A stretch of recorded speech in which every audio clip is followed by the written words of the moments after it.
Estamos aqui para se alegrar em nome de Jesus, amém? Vamos abrir a nossa Bíblia em Mateus 24. 24? O mistério aqui é o 24, hein?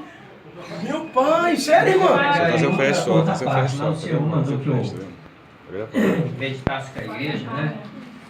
Louvado seja Deus. Porque a palavra de Deus, irmão, ela não basta ser lida. Você lê a palavra, é muito fácil. O importante é o conteúdo que ela tem, tá? Porque nós seremos salvos pela palavra de Deus. Isso aí. Não é revelação que vai te salvar. Verdade. Não é profecia que vai te salvar. Não é o hino que você está cantando que vai te salvar. O que vai te salvar é a palavra de Deus. É verdade. Tá? É essa que te salva. Aleluia, então, Deus. Vamos estar meditando. Diz assim. Eu vou estar lendo 2 versículos e eu vou pedir aos irmãos que se assente, tá?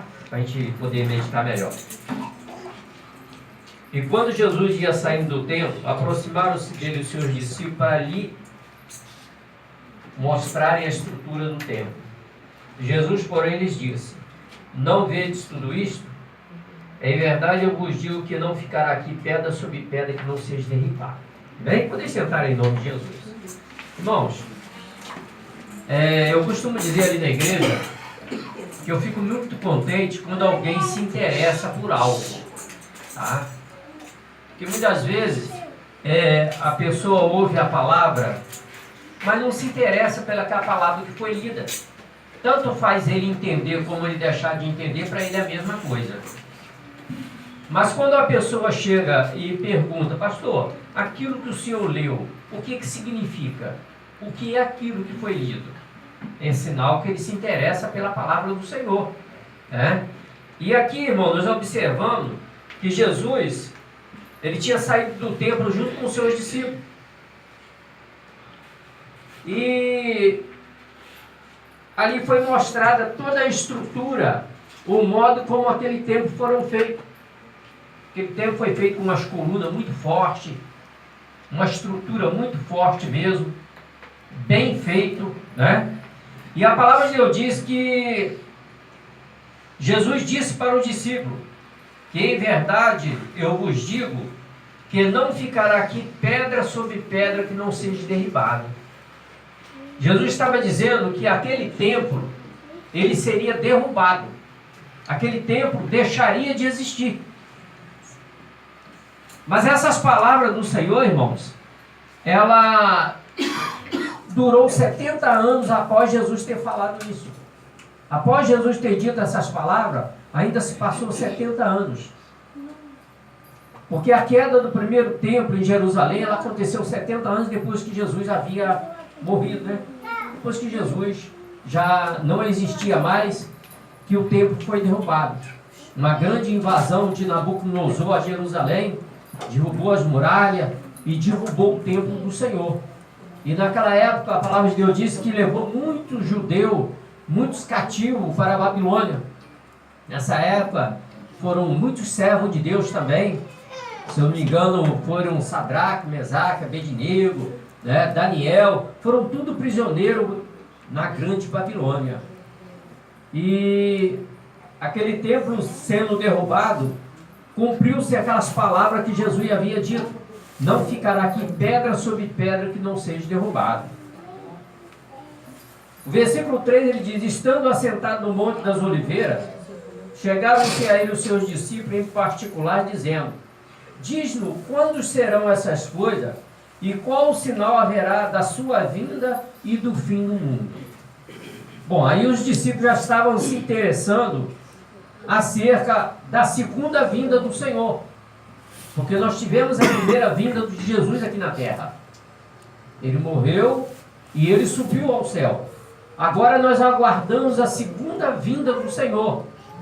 Então os discípulos, naqueles ensinamentos de Jesus, eles procuraram ao Senhor e perguntaram a ele: o que vai acontecer quando estiver chegando bem perto da sua volta, da sua vinda? Versículo 4 ele diz assim: Jesus respondendo disse: acautelai-vos que ninguém vos engane. O que quer dizer a palavra acautelai? Jesus disse: toma cuidado, Porque virão muitos querendo vos enganar. Vai, irmão. E hoje em dia, é o que mais nós encontramos nas igrejas, é pessoas, é ministros, é pastores, querendo enganar as ovelhas. Muitas adivinhação, muitas revelações, arrancando o dinheiro do povo, como tem muitos por aí, e enganando a muitos. Muitas vezes arrancando até, como diz a palavra, né? A lã da ovelha. Então vamos examinar tudo se está vindo de Deus ou se vem do Senhor. Por isso que o Senhor diz: acautelai-vos que ninguém vos engane. Porque hoje em dia, irmão, é como o pastor disse aqui, muitos pastores têm avião, têm mansões, têm isso, têm fazendas, tem isso, tem aquilo. Não estou falando mal, mas é o que a terra mostra para nós, né? E arrancando aquilo tudo do povo. E você vai verificar a vida particular dessas pessoas, irmão, é uma vida devasta. É uma vida devasta. É uma vida que a gente não vê a santidade, né?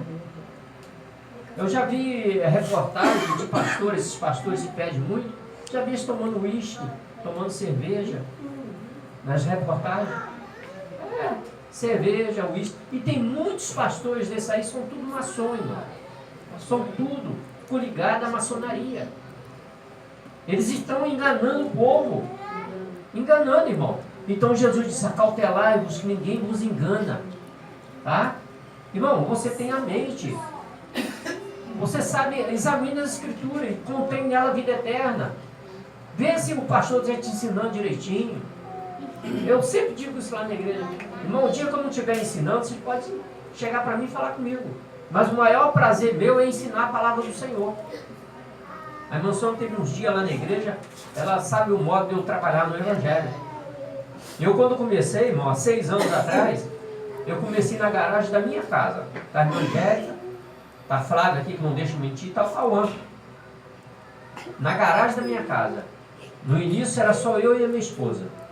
Só nós dois. Eu cantava, ela cantava, e no final eu pregava, a gente orava e encerrava o culto.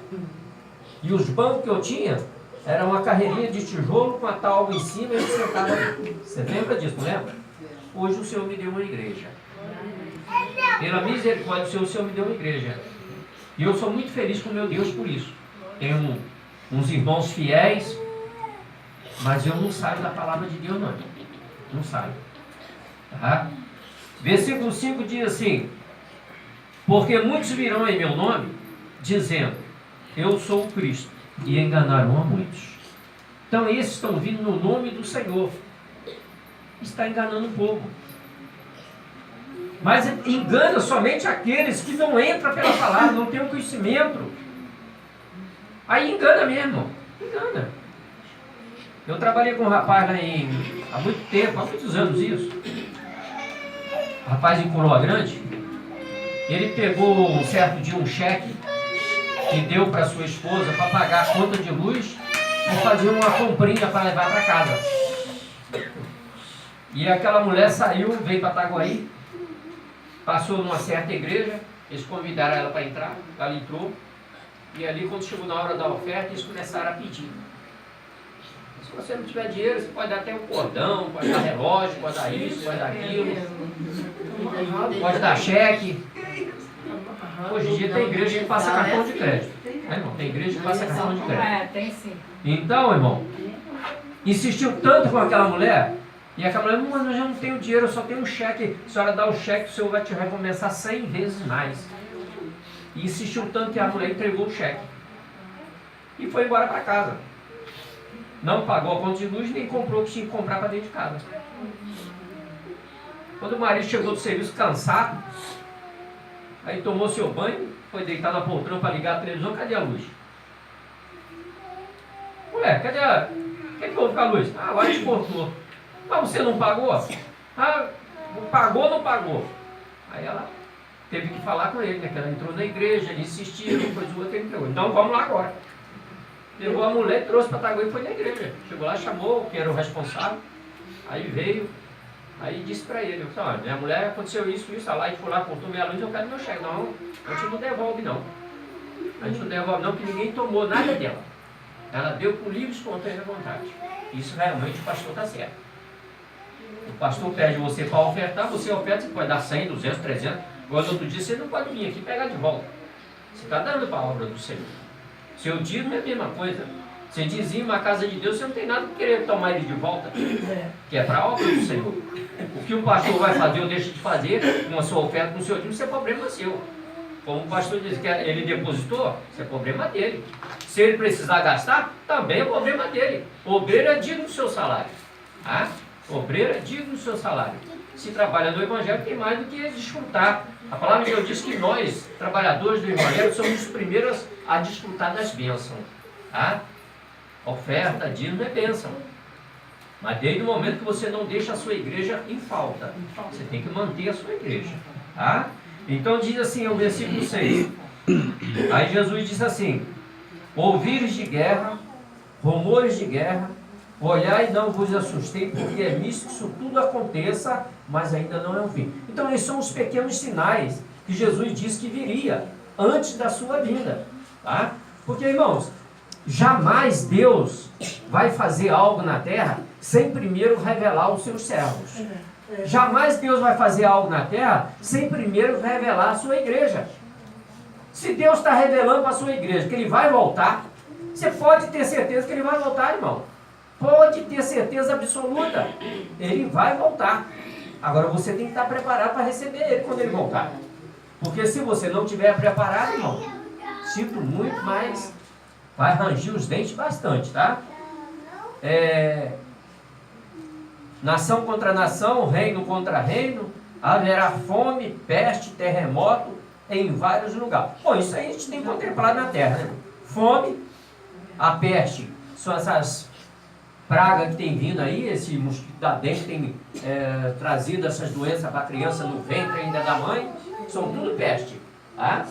E essas doenças que é a malária, essas vários tipos de doença, né? Isso tudo são pragas que a Bíblia nos diz que viriam, tá?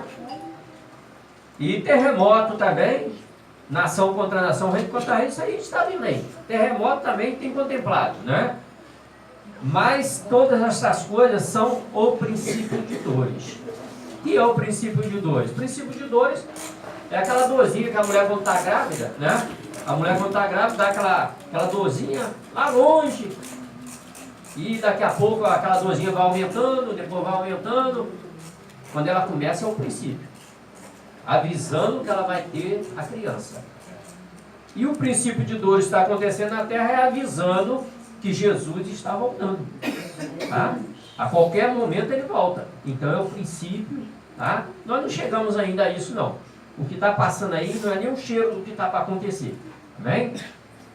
Mas todas essas coisas são um princípio de dor. Então vos hão de entregar para seres atormentados, matar-vos-ão, sereis odiados de todos a gente por causa do meu nome. Bom, essas palavras Jesus disse aqui acerca dos seus discípulos.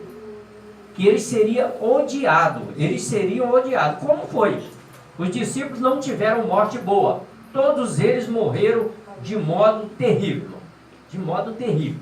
Se você vê como foi a morte dos discípulos, dos servos do Senhor no passado, ele julgava na arena em Babilônia, e ali os leão traçava, retalhava tudo, entendeu? Eles pegavam o servo de Deus, amarravam as mãos e os pés, botavam os cavalos para puxar, saía rasgando tudo, tá? Pegavam os servos do Senhor, julgava dentro do fogo para ser queimado. Isso tudo acontecia no passado, tá? Outros eram julgados dentro do tanque de azeite fervendo, e ali morria, tá? Pedro foi crucificado na cruz de cabeça para baixo, tá? E assim sucessivamente. Muitos morreram nessa situação. Louvado seja o nome do Senhor. Então ele diz assim, depois chegaram também, o versículo 10. Neste tempo muitos serão escandalizados, trair-se-ão uns aos outros, e uns os outros se aborrecerão. Neste tempo, muitos serão escandalizados, tá? trair-se-ão uns aos outros, e uns aos outros se aborrecerão. Isso aí a gente tem visto nas igrejas. Irmão traindo o outro, pastores traindo a igreja, tá? E assim a igreja chegou nessa situação que está hoje em dia. Tá? Eu me lembro quando eu comecei a caminhar no Evangelho, a igreja que eu pertenci 12 anos foi a obra de restauração. Hoje ela não se encontra a mesma coisa que era antigamente. Por quê? Porque o mundo também vai andando, e conforme o mundo vai andando, a igreja está acompanhando um pouco, né? E hoje em dia as igrejas deram o braço para o mundo. Tá? As igrejas deram o braço. E coisa que a gente não via nas igrejas, hoje em dia a gente vê. Né? Mas a palavra de Deus diz que a gente tem que procurar voltar ao primeiro amor. Tá? Voltar à igreja primitiva, à igreja do passado. E só quem pode voltar somos nós mesmos. Tá? Surgirão muitos falsos profetas e enganarão a muitos. Senhor, eu já falei a respeito de muitos